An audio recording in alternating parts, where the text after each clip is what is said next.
Esto de el 9 de Av. El 9 de Av es la fecha más trágica en la historia del pueblo Yehudí. Así como lo oye, es la fecha más trágica, es donde han acontecido la mayoría de las tragedias del pueblo. Cuando nosotros vemos la historia del pueblo, en este día del 9 de Av, eso comienza hoy, 6 de la tarde, hay muchos acontecimientos. Entre eso, por ejemplo, en los comentarios rabínicos dicen que fue justamente ese día que tuvo lugar también el pecado del becerro de oro ahí en el monte Sinaí.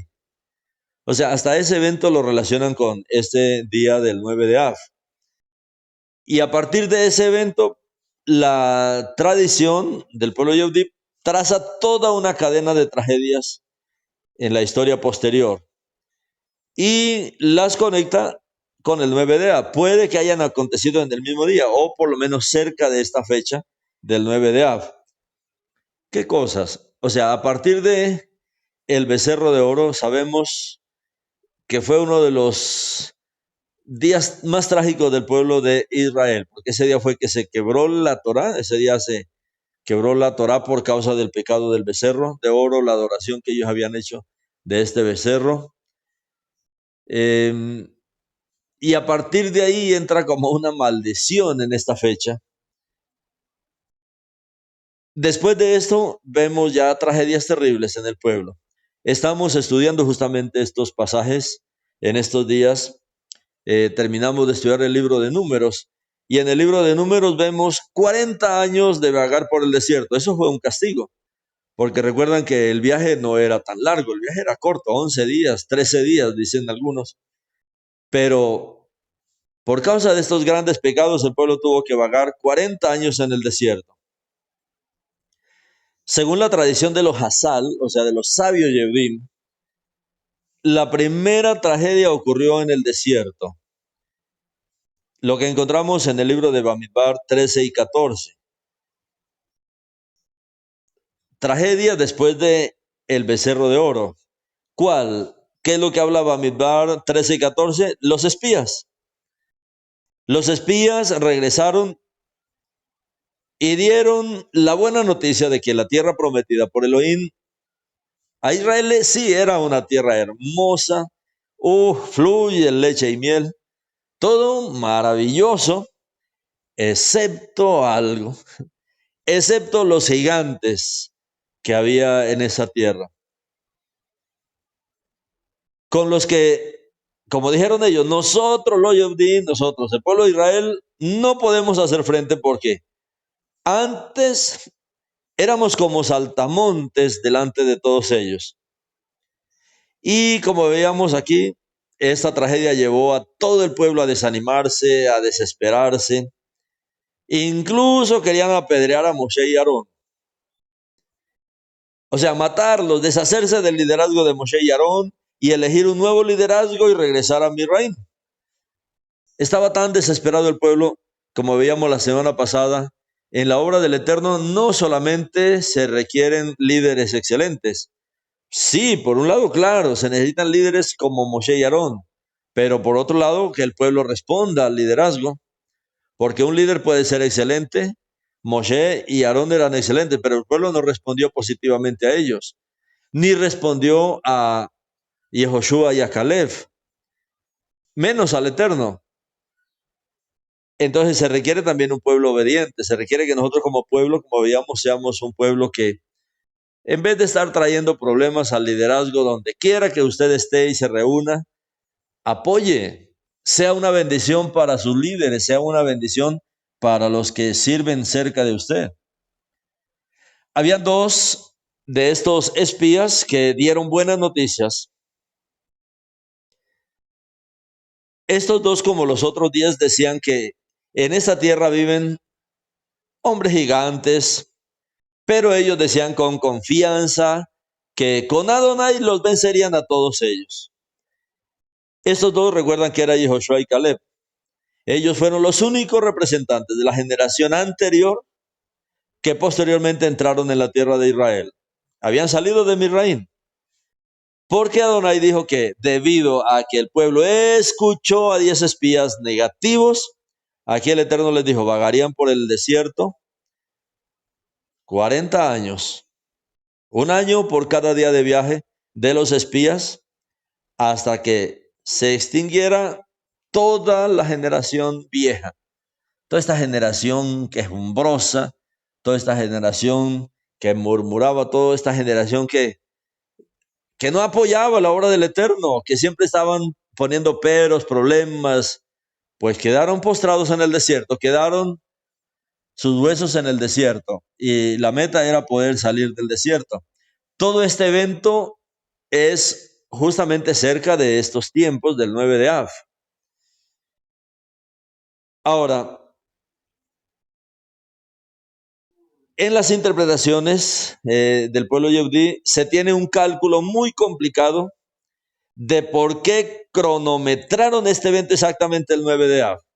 Como le digo, no es exactamente el 9, pero se han cronometrado muchos eventos para aquí. Como veíamos, por ejemplo, con relación a la entrega de la Torá. La entrega de la Torá no fue el día 50. La mayoría cree que sí, pero se entregó 3 meses después. Sin embargo, se ajusta para celebrar esa fecha. Bueno, el 9 de Av es lo mismo para recordar todos estos eventos. Lo que le digo, lo que han hecho los estudiosos, lo que han hecho los comentaristas del pueblo, es cronometrar este evento, tratar de ver, de descifrar que sí todos estos eventos tienen que ver con este día. Digamos que tienen razón, digamos, bueno, así es, no vamos a complicarnos la vida, digamos que sí, las cosas son así. Hay un midrash muy interesante, una enseñanza, un comentario, según el cual Adonai dijo, en este día lloraste en vano. Os he preparado esta tierra prometida, os he preparado una conquista rápida y victoriosa, pero desde que comenzaste a llorar, a quejarte, desde que te golpeaste el pecho, rasgaste la ropa y rociaste la ceniza, como si el luto y no la alegría estuviera preparado para ti, entonces en este día tendrás que llorar por razones muy graves. O sea, esto es lo que han escrito con relación a estas fechas del 9 de Av. Cómo tratar de interpretar y de alertar al pueblo qué es lo que ha pasado en estas fechas. O sea, las situaciones, los juicios de nuestro ley no vienen gratis. No es porque a él le plació castigar al pueblo, no. Hay consecuencias, hay causas que trajeron todo esto.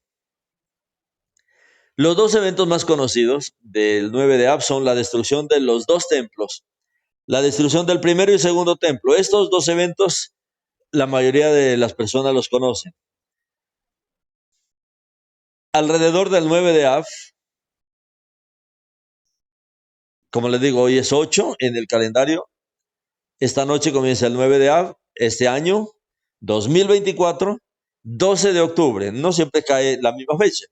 Sin embargo, por la amenaza que hay de Irán, entonces son cosas trágicas que han pasado y por eso la advertencia es mayor. Alrededor del 9 de Ab tuvo lugar la destrucción final y el incendio del primer templo, el templo que fue construido en su mayor parte por Shlomo. De hecho, del Tanaj se sabe que los babilonios entraron en Jerusalén el 7 de Av. Pero nuevamente la tradición afirma que el 7 de Av entraron e hicieron cosas terribles, pero incendiaron el templo el 9 de Av. Y el 9 y el 10 de Av el templo ardió. O sea, se incendió el 9 y duró todo el día ardiendo hasta el día 10 de este mes. Y lógicamente sobrevino toda la catástrofe que nosotros ya sabemos por la historia. El templo destruido, Jerusalén también destruida, el pueblo llevado cautivo, hombres, mujeres, niños, para Babilonia por 70 años. Eso fue lo que pasó en la destrucción del primer templo. Ahora, también se sabe que el futuro emperador Tito irrumpió en Jerusalén, subió al monte del templo capturó el monte del templo y el segundo templo en los mismos días, alrededor del 9 de Av. Hay un historiador yehudí que se llama Yosef ben Matityahu o Flavio Josefo. El nombre de él es Yosef ben Matityahu. Él es un historiador yehudí. Él escribe sobre el 10 de Av. Pero en principio, aunque esto sucediera en el 10 de Av, o sea, la destrucción del segundo templo, en el año 70, 40 años después de la muerte del Mashiach, dicen ellos, no podemos decir que en el 9 de Av ya comenzó a ocurrir esta tragedia, aunque pasó el día 10. Y esta sí que es una coincidencia muy interesante porque, ¿cómo así que el primer templo fue por las mismas fechas y ahora la destrucción del segundo por las mismas fechas? Una coincidencia, parece una coincidencia, porque por supuesto las tropas romanas no estaban como tratando de sincronizar. Vamos a hacer que esto ocurra lo mismo que pasó en la destrucción del primer templo. Sin embargo, lo que dice Flavio Josefo es que el día 10, cuando ellos irrumpieron, pudieron capturar y luego incendiar y destruir. Y viene toda la catástrofe que decía Daniel, también con relación a lo que pasó en este día. En la literatura rabínica informan, escriben que ese día ocurrieron dos tragedias más. Poco después de la destrucción del segundo templo en el año 70. Esta es la caída del último bastión del levantamiento de Bar Jokba, la fortaleza de Beitar. Y en ese día Jerusalén fue arada y el monte del templo fue sembrado de sal para que los Yehudim no tuvieran esperanza. Tanto ese como otro fueron hechos por el emperador Adriano. Estamos hablando después del año 70 de la destrucción, para los días de Bar Jokba, que fueron en el año 132 al 134 también de esta era.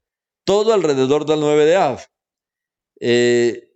Todavía había comunidades Yehudim, querían retomar Jerusalén, querían retomar el templo. Hubo todo un movimiento para esto.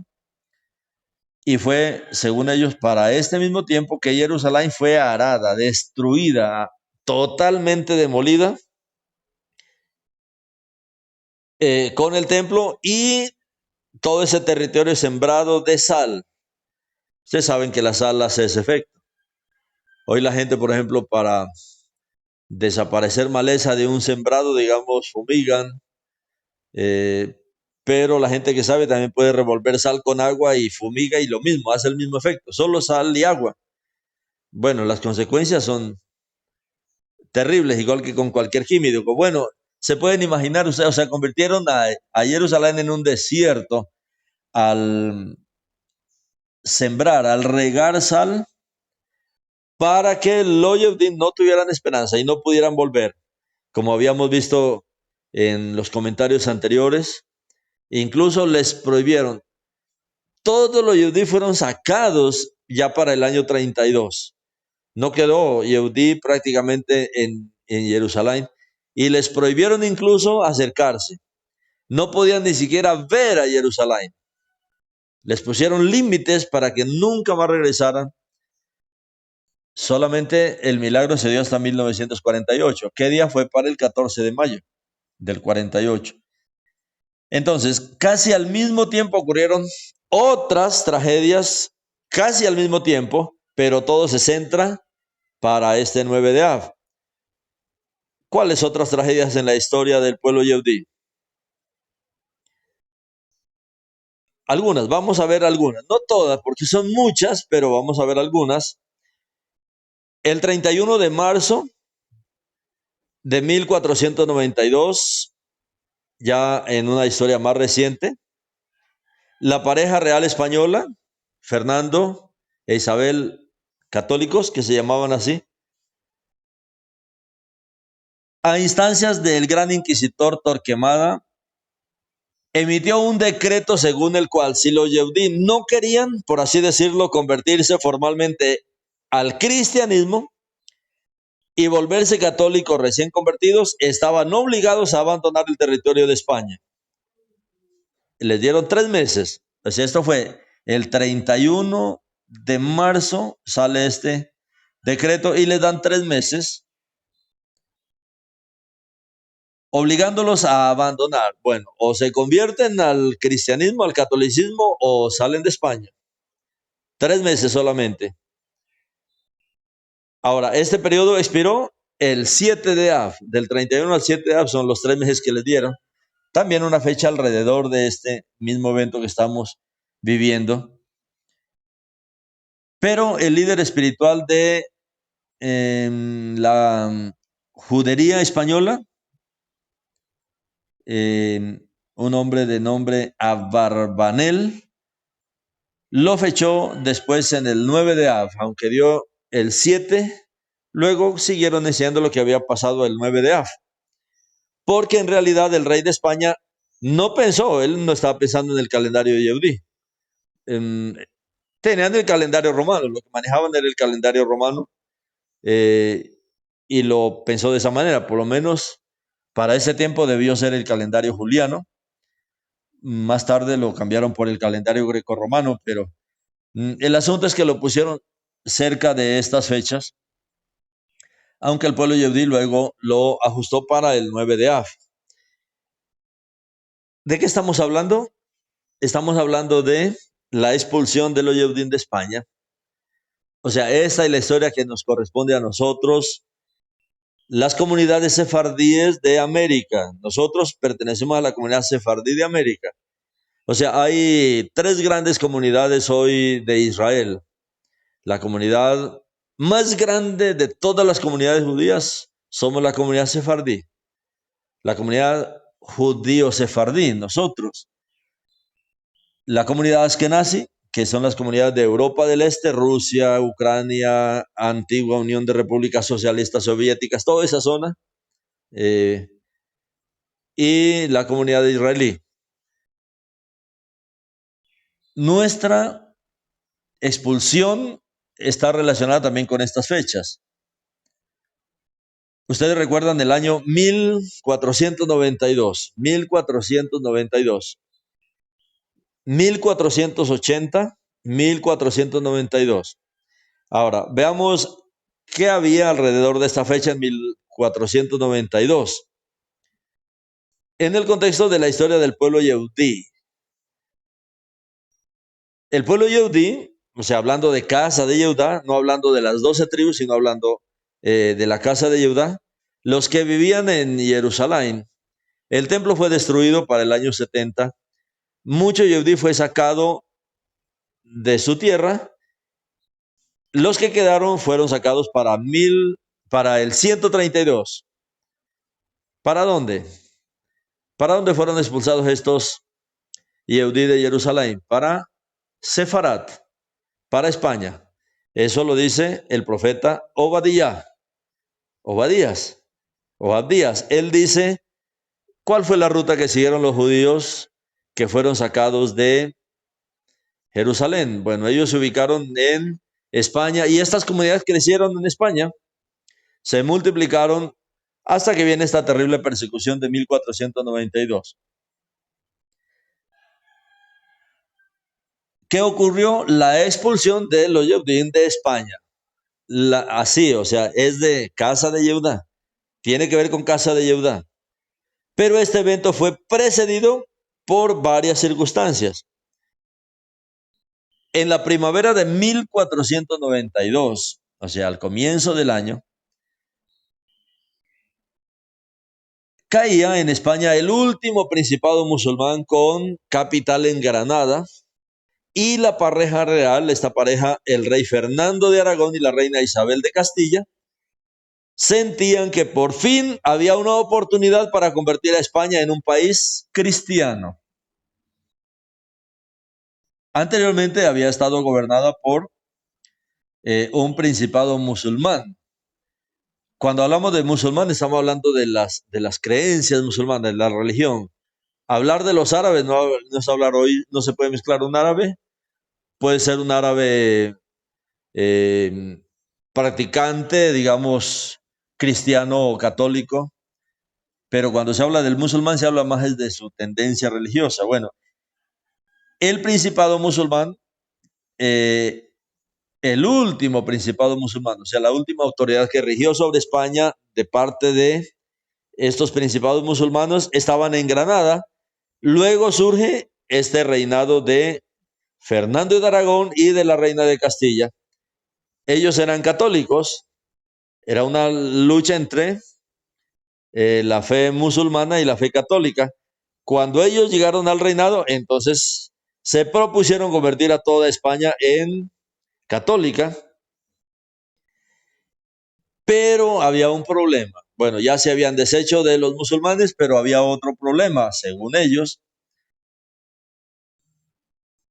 Para poder convertir a toda España en un imperio católico, en un reino totalmente católico, tenían que deshacerse también de la minoría yehudí de España, de las comunidades yehudí de España, que para ellos era como la piedra de tropiezo. ¿Cuál sería esta minoría? Porque ellos lo hablaban así. Tenga en cuenta que estamos hablando de los Yehudim, especialmente de la casa de Yehuda, que habían venido de todo este destierro de Jerusalén y se ubicaron en Sefarad. La palabra Sefarad es la palabra hebrea para España. Sefarad. Sefardí, cuando decimos somos Yehudí Sefardí, estamos hablando de que somos judíos españoles. El profeta Abdías habla de esta historia de los Yehudim de España, de nuestros antepasados de casa de Yehuda. Ahora, según varias estimaciones de historiadores, no una, sino varias, para poder tener un consenso claro de esto, en ese momento la población en España era de unos 7 millones de personas, 7 millones de Yehudim. O sea, no era una pequeña comunidad. Y ustedes saben la fuerza que tienen las comunidades Yehudim. Y de estos 7 millones que según los historiadores había en España para 1492, alrededor de 1 millón eran practicantes, Yehudim practicantes. Entonces la población Yehudí en España mmm, es muy antigua. O sea, si seguimos nosotros la historia bíblica es muy antigua. Existe incluso desde la época del Imperio Romano. O sea, incluso cuando Shaul, por ejemplo, él se propuso muchas veces ir a Sefarat. O sea, ir a España. Esa es la meta, llegar a España porque él sabía que ahí habían comunidades yehudí. Y ese era el papel de ellos, poder buscar a todas las 12 tribus, incluso la casa de Judá. Y en España, o sea, en el Imperio Romano, mmm, cuando Shaul escribe el libro a los romanos, es a los Yehudí de Roma, porque para ese tiempo no estaban católicos en Roma. Shaul viaja a Roma en los tiempos de su ministerio. Roma es un imperio romano, pero no una religión romana. Para los tiempos de Shaul no existía Roma, no existía el palacio de Roma, no existía el Papa, nada de eso. Estaban las comunidades yehudí de España. Entonces, la población, las comunidades yehudí en España existen desde la época del Imperio Romano, o sea, antes de convertirse en una religión. Ahora, para este tiempo que estamos hablando, España era una de las provincias del imperio. Roma, sabemos a través de las cruzadas, cómo avanzaba y conquistaba reinos. No era como ahora, en ese tiempo era con guerras, lo que ellos llamaron guerras santas, que conquistaron muchas naciones. España se convirtió ya para este tiempo de 1492 en una provincia del Imperio Romano. Pero especialmente la población yehudí aumentó a partir del siglo octavo, en la historia, cuando la península ibérica fue conquistada por los musulmanes. Entonces, en ese territorio se formó el llamado Califato de Córdoba y en general para los Yehudim de la península ibérica, en ese momento había condiciones bastante favorables. Esto contribuyó a que a la España musulmana emigrara un gran número de Yehudim que fueron perseguidos en otros lugares, entonces venían a este lugar. En particular en el territorio de la misma Europa cristiana, especialmente en Francia y en el Medio Oriente. Entonces un número significativo de Yehudim emigró de Babilonia cuando el califato de Bagdad cayó en declive, a partir del siglo X. Entonces, en la historia de España comenzó el periodo de la conquista, cuando las tropas cristianas, o sea, las tropas romanas, católicas, cristianas, comenzaron a recuperar estos territorios de manos musulmanas. La reconquista se prolongó durante siglos, pero incluso en tales condiciones de enfrentamiento entre musulmanes y cristianos en España, hubo tiempos favorables para los Yehudim. Entonces, este periodo es conocido como la Edad de Oro de los Yehudim en España. Antes de la expulsión estamos hablando. Ahora, pero cuando más cerca del siglo XIX, estamos entonces las tropas cristianas, o sea, en la historia se conoce así, aunque hoy los cristianos dicen no, pero cuando hable de cristianos, hable de católicos. Es que el cristianismo es una copia del catolicismo, es la misma teología. Por eso Roma siempre ha dicho de los católicos nuestros hermanos, los católicos siempre han dicho de los cristianos nuestros hermanos cristianos, porque es lo mismo. En cuanto a la teología, es lo mismo. Ahora, en las tropas cristianas, ya cerca del siglo XIX, conquistaron grandes zonas de España a los musulmanes. El siglo XIV, 1492, estamos hablando del siglo XIV, comenzó a aumentar la presión sobre los Yehudim. Viene la conquista, comienzan a entrar las tropas cristianas a conquistar España y comenzó a aumentar la presión sobre los Yehudim por parte de la mayoría cristiana para convertirlos al cristianismo. Es donde viene todo este periodo de la Inquisición. Y sobre esos Yehudí que se convirtieron al cristianismo, que se convirtieron al catolicismo, hoy todos los judíos convertidos al catolicismo se les conoce como Yehudí marranos, judíos marranos. Y aumentó la presión de la Iglesia católica para que, como dicen, ellos, Dios no quiera, estos marranos recién convertidos no mancillarán la fe que aceptaron. Entonces, para 1492, como resultado de esa expulsión y de esa conquista, es que expulsan a los Yehudí.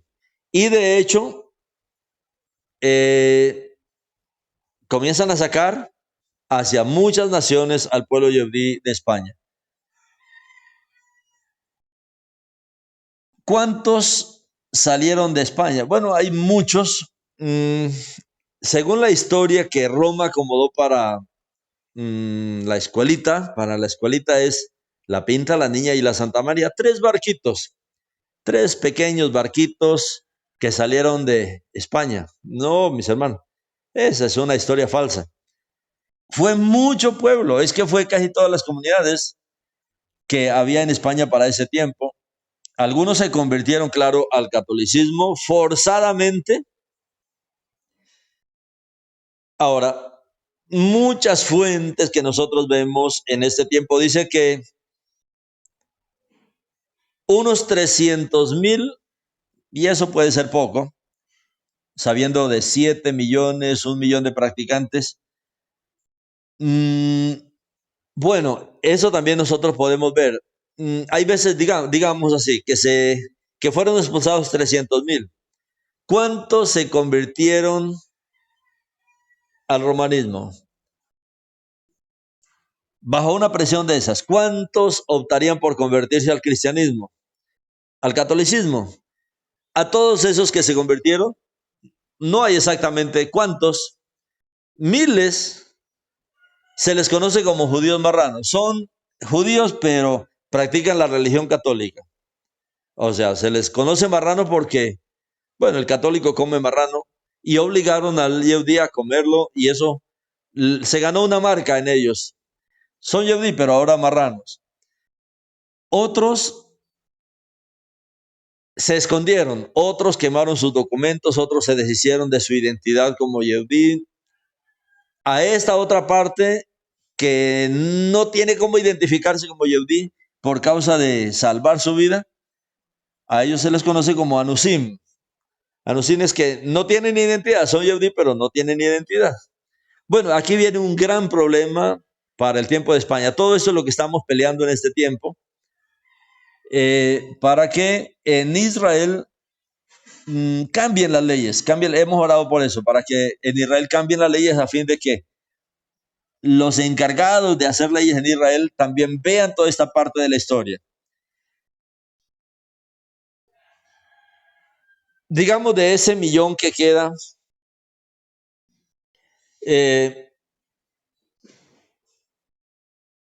si 300.000 salen, como dicen los historiadores, 700.000 Yehudí entonces se convierten en marranos y permanecen en España. O sea, todos los que se convertían permanecían, todos los que no se convertían tenían que salir. Y muchos optaron por no convertirse ni salir, pero ocultar su identidad. Eso pasó en España.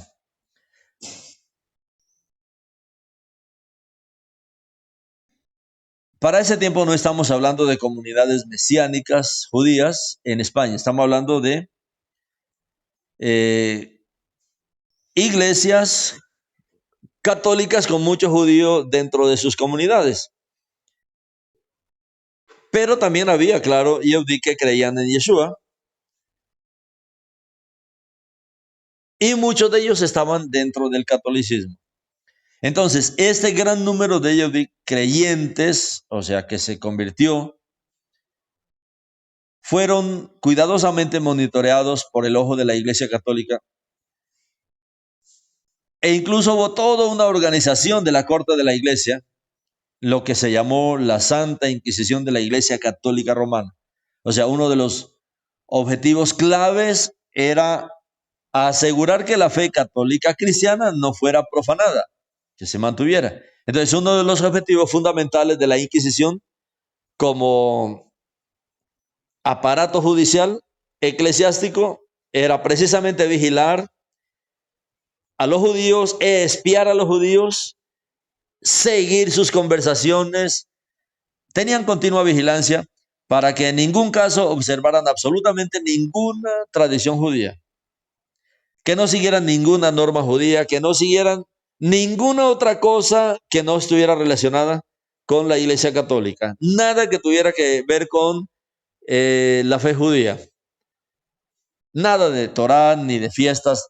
O sea, era un control tremendo para ese tiempo de la Inquisición. Muchos judíos entonces tenían que vivir su fe secreta, oculta, por allá, escondidos. Pero la triste historia entonces del pueblo Yehudí no terminó allí.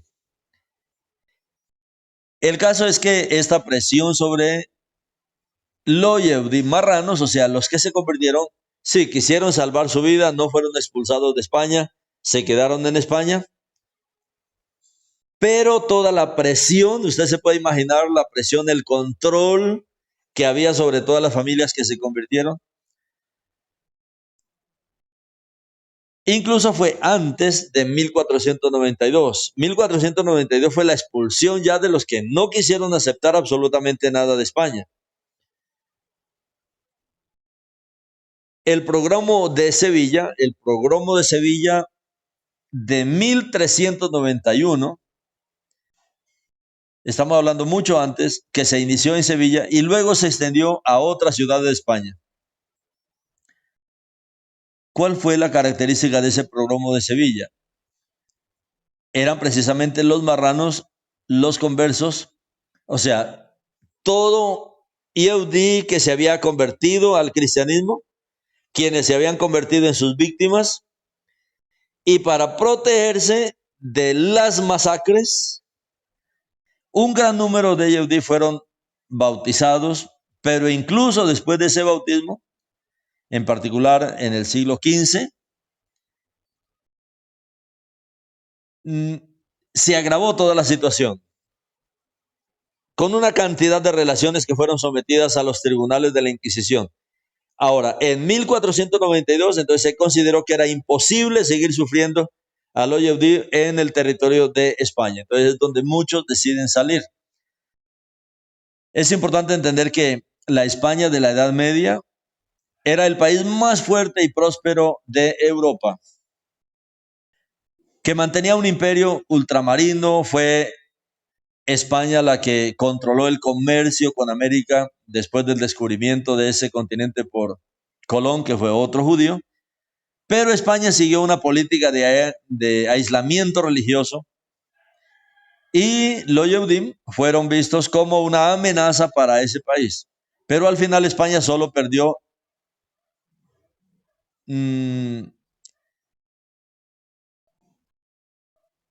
tener el apoyo de la comunidad yehudí en España.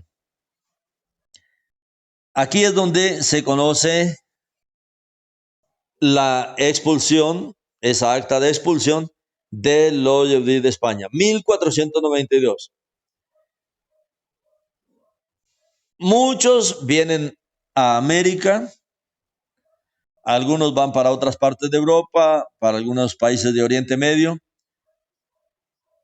pero como las comunidades judías salen, entonces ya no contribuyen más a la prosperidad de España. Hoy vemos una España totalmente antisemita, llena de maldiciones, siendo en un tiempo una nación con mucha proyección. Nosotros vemos cómo se ha sumido hoy en un desastre. Conozco de primera mano personas que se han ido aquí de Colombia. No queremos irnos a trabajar a España, eso por allá dicen que es buenísimo. La gente vende casas, carros, motocicletas, reúne pasajes para irse a trabajar afuera, están por allá y no hayan qué hacer. No pueden ni siquiera recoger los pasajes de regreso, porque la situación no es como la pintan. Nosotros sabemos cómo el Eterno trata a países que no apoyan a su pueblo. Entonces, hermanos, en cuanto a todas estas coincidencias que se hablan para el 9 de Av, es imposible no señalar nuestra historia, la historia nuestra, la historia de América, la historia de nosotros, las comunidades sefarditas de América, porque es de ahí donde nosotros venimos. Nuestros antepasados son Yehudí. Nosotros pertenecemos, mucha gente no entiende, mucha gente dice, no, yo no sé de qué tribu soy. Bueno, si usted sigue la historia, sabe de qué tribu viene. Y América, mis hermanos, tiene toda esta historia. Por eso cuando Israel pidió a la Iglesia Católica Romana que entregara todos los listados de apellidos judíos, eso fue un trabajo que se hizo desde Israel. O sea, autoridades de Israel que han venido trabajando por recuperar al pueblo, saber dónde está, buscando, seguimos en la búsqueda de las ovejas descarriadas de la casa de Israel, seguimos buscando al pueblo perdido. Y en su tiempo comenzaron a publicarse una cantidad de listados de apellidos judíos. No crean que eso es falso, eso es real. O sea, eso es real porque fueron apellidos que salieron de los listados que Roma entregó. O sea, lo que se tenía registrado, qué apellidos eran judíos, qué familias eran judías, tanto de los que se convirtieron en marranos como de los que fueron expulsados de España.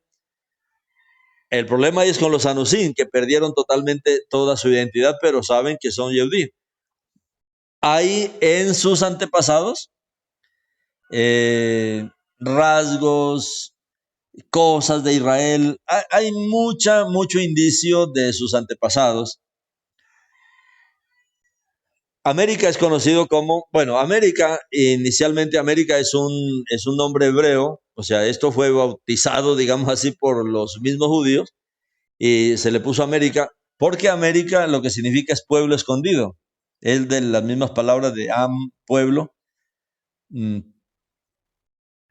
pueblo escondido, porque es aquí donde el Eterno nos guardó de todas estas persecuciones, aunque muchos perdieron su identidad, muchos perdieron su historia, se desligaron de sus antepasados, pero hoy lo que está haciendo el Eterno es volviendo a restaurar toda esta historia.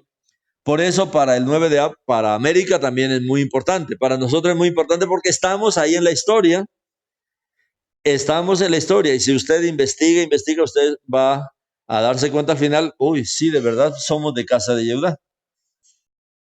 Por eso tanto amor de nosotros por Yehudá. Hay gente, por ejemplo, de raíces hebreas, no le interesa tanto Yehudá. Ellos no están orando, ellos no están metidos en todo este mover de oración. Uno dice, ¿por qué? ¿Por qué en nuestro corazón hay eso? Como decía una vez un rabino, si alguien tiene tanto amor por Yehudá, tiene que ser Yehudí. Si no, no es. Alguien me decía también alguna ocasión de Israel, mi hermano, una obra como lo que hacen ustedes de Torah viviente tiene que ser judíos, porque el Eterno no bendice tanto al ministerio, no bendice tanto a la gente. Mi hermano, hay algo, o sea, uno tiene que ver y discernir todo esto. Entonces, 9 de Av es también un tiempo para recordar, un tiempo para meditar en toda esta historia, conocer detenidamente esta historia.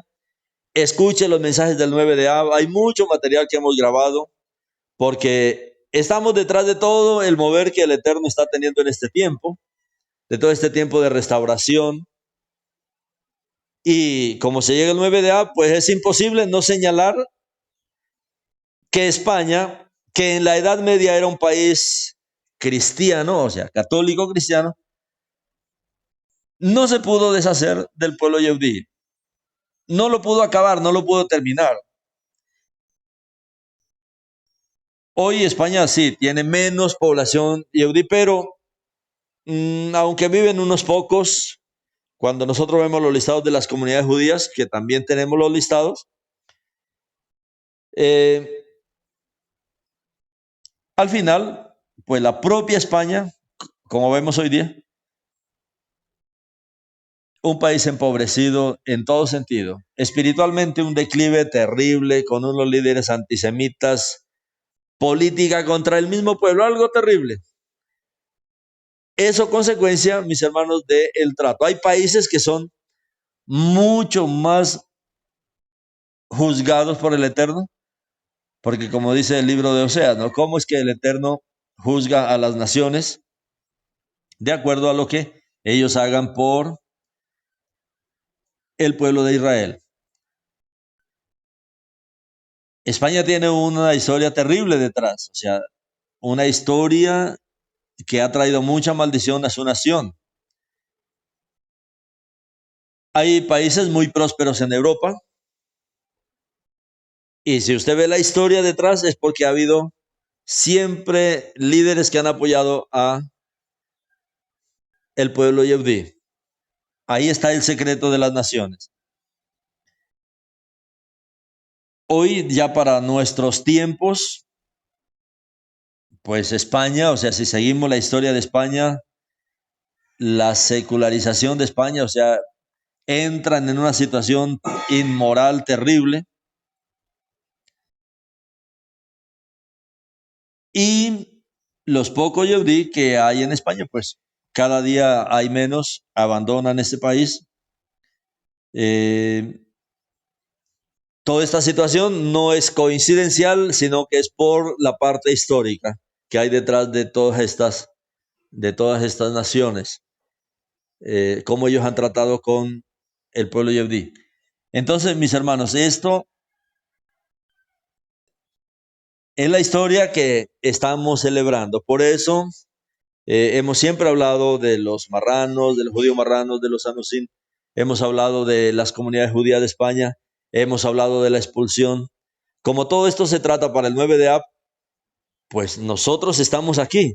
Tal vez antes usted no se dio cuenta de que era un descendiente de casa de Judá, un miembro de la comunidad sefardí, de la comunidad más fuerte, más numerosa del pueblo yehudí en la tierra, pero cada día estamos más restaurados. Algunas personas dicen, a mí no me importa si soy yehudí, si no. Bueno, Shaul preguntaba, ¿qué ventaja tiene ser yehudí? Mucho, mucho en todas maneras. Y esto, mis hermanos, es una bendición, que el Eterno nos ayude en este tiempo a sentir correr esta sangre yehudí, especialmente porque por nosotros corre la sangre del más grande de los yehudí, de Yeshua. Yeshua es el más grande de los yehudí que ha existido en la historia de la tierra.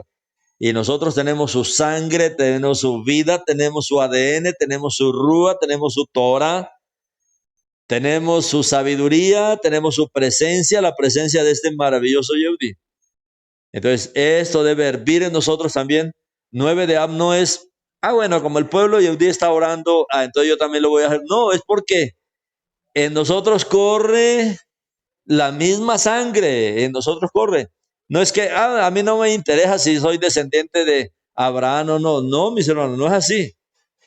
Esto es cuestión de identidad, esto es cuestión de llevarlo en la sangre, esto es cuestión de ser uno con esto, de sentir esto. Esto no es hipocresía. El Eterno odia la hipocresía. Esto es porque nosotros somos parte de todo este mover del Eterno. Entonces, que Él nos ayude, mis hermanos, a involucrarnos de una manera consciente, de una manera viviente, de una manera real. En estos eventos, mis hermanos, que el Eterno nos está invitando, especialmente a estos tiempos de oración, conociendo esta historia nuestra, esta historia como descendientes de la comunidad. Nosotros venimos de España, o sea, de hecho nadie puede decir, yo vengo de otro lado. No, los de América venimos de España. Lo que no sabe la mayoría es que viene de las comunidades judías de España. Cuando usted ve todos los listados, si nunca lo revisó, revise. Especialmente de páginas judías, o sea, de páginas que tienen el respaldo del gobierno de Israel. Hay mucha página en Sefarad, sefarad.es, por ejemplo, es una página española de judíos, de la judería española.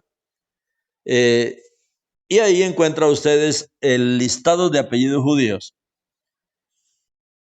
Casi todos están ahí. Uno dice, ¿tanto apellido? Claro, es que estamos hablando de casi 7 millones de judíos de España.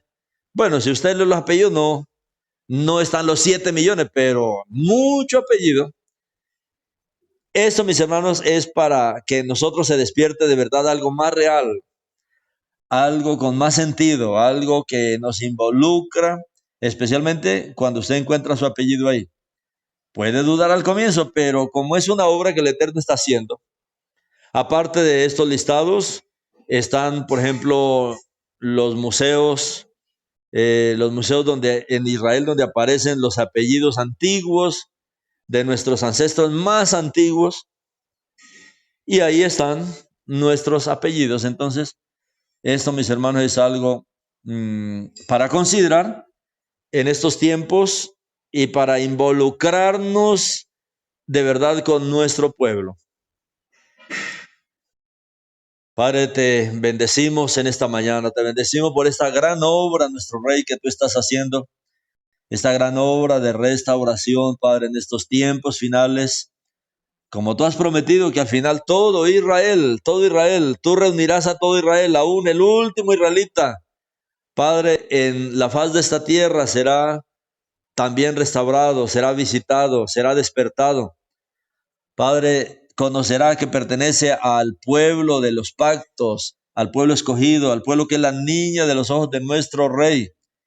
Por eso bendecimos nuestro Rey, tu grande nombre, por involucrarnos, por llamarnos, por aclararnos, Padre, en este tiempo. Y estas fiestas y estas fechas, Padre, de oración, de ayuno, de guerra, Padre, por conservar nuestra identidad, por conservar nuestro pueblo, que tú hagas milagros portentosos, Padre, a través de estos 2 días de oración.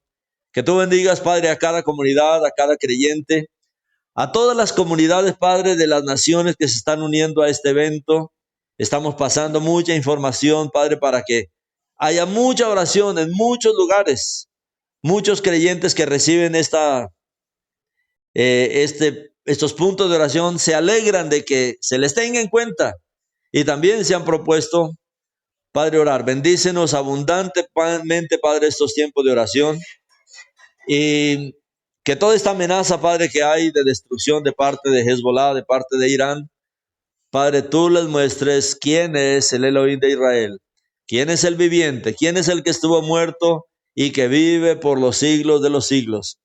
Bendito eres tú, nuestro amado Rey, Yeshua Melech HaMashiach. Amén.